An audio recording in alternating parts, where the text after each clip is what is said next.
Devil May Cry é o nome de um jogaço que com certeza você conhece, pô, não tem como você não conhecer.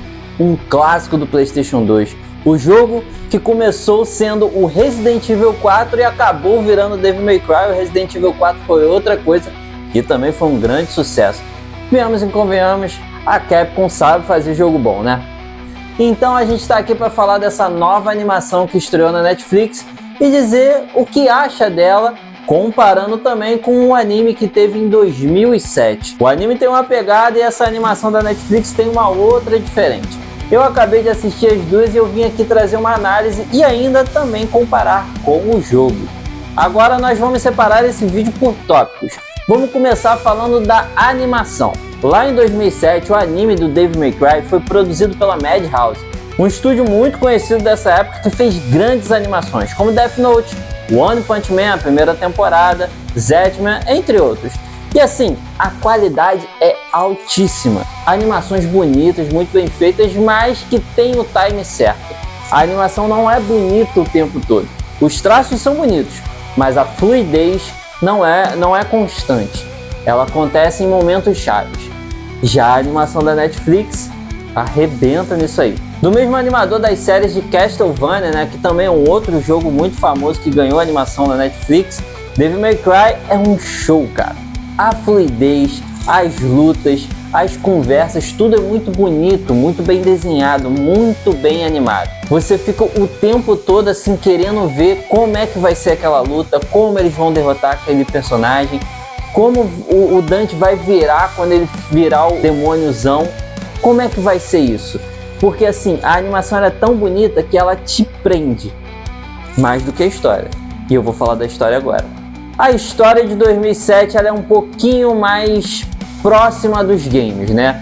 Porque se eu não me engano, posso estar falando besteira, me corrija aqui nos comentários se vocês souberem, a animação de 2007, o anime de 2007, ele anda junto com o jogo, né? Os jogos ali, se eu não me engano, 2007 já devia estar no terceiro jogo do Devil May Cry. O anime ali, ele anda mais próximo do jogo. Tanto que os personagens são muito mais fiéis à característica ao jogo do que a animação, né, da Netflix. A história da Netflix já é uma história completamente diferente, é uma história própria. Cara, mas assim, ela é uma história muito bem construída. Não tem como você não gostar do Dante, não tem como você não gostar da Lady, são personagens... Não tem como você gostar do Coelho, né, que é o grande vilão. E eu, se eu não me engano, nunca nem vi nos jogos. Posso estar falando besteira. Como eu falei, me corrija aí se eu estiver falando besteira. Mas assim, eu joguei os 5 jogos do Devil May Cry e eu não lembro desse Coelho. O Coelho é um grande vilão, né? Ele é aquele vilão que tem um propósito atrás, né? Ele não é só ruim, ele não é só malvado. Ele tem um propósito atrás, é uma história muito bem construída. A única pena da história que eu tenho é que eles deram muito protagonismo para a Lady. Isso é um problema? Não é um problema. A história ficou bem construída, a Lady é uma ótima personagem, mas o foco principal tinha que ser o Dante, né? Já que ele é o principal da animação. Não que ele não... Tipo assim, é sempre ele que vai lá, resolve, é sempre ele que vai lá e derrota os piores inimigos, os piores vilões. Sempre foi. Na animação inteira é ele.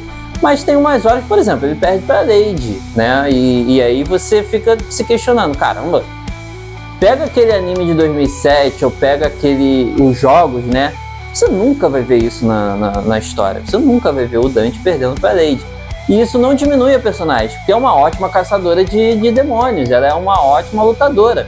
A história dela foi mantida, né? Onde o pai dela ficou tão vidrado em demônios, né? O ataque que ele sofreu e tudo mais, que ele viu acontecer, ele ficou tão vidrado naquilo que ele foi estudar aquilo e abandonou a família, abandonou a mãe, abandonou a filha, foi se perdendo e se transformou num demônio no final. Essa história é mantida, é a história do jogo.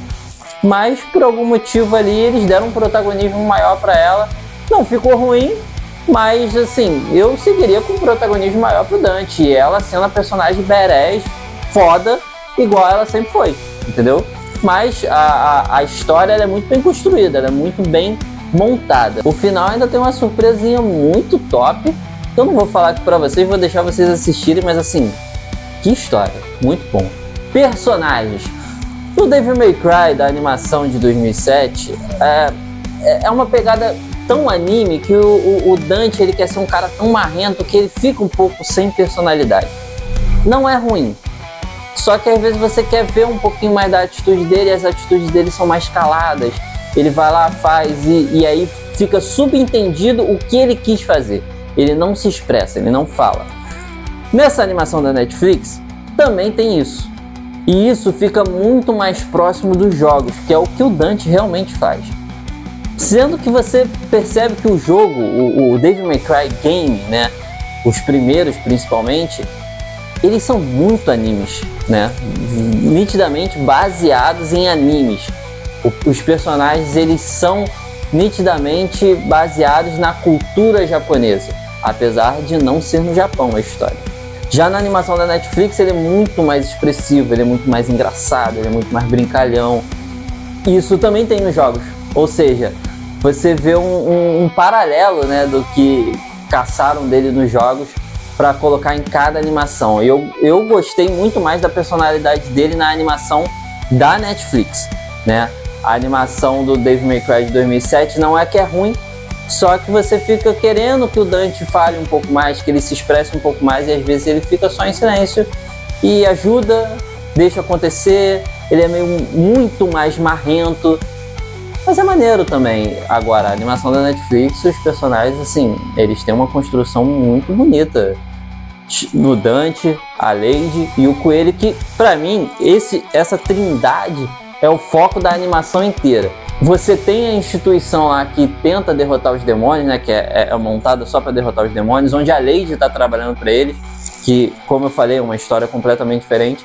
Você tem personagens que são referências dos games, coisa que no anime de 2007 não tem.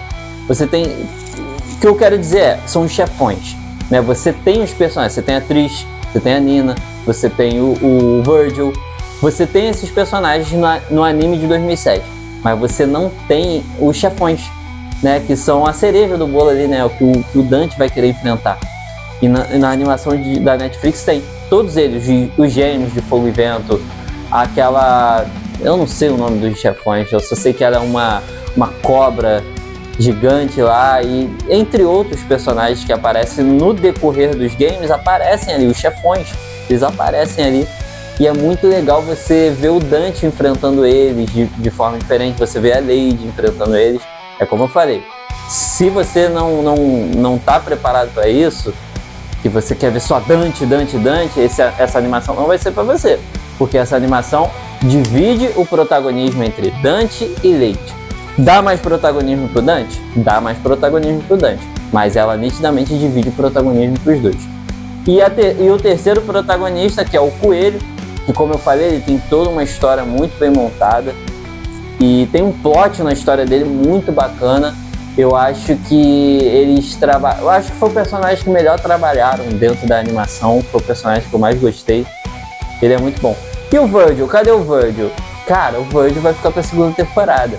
Existem menções do Virgil no decorrer da animação.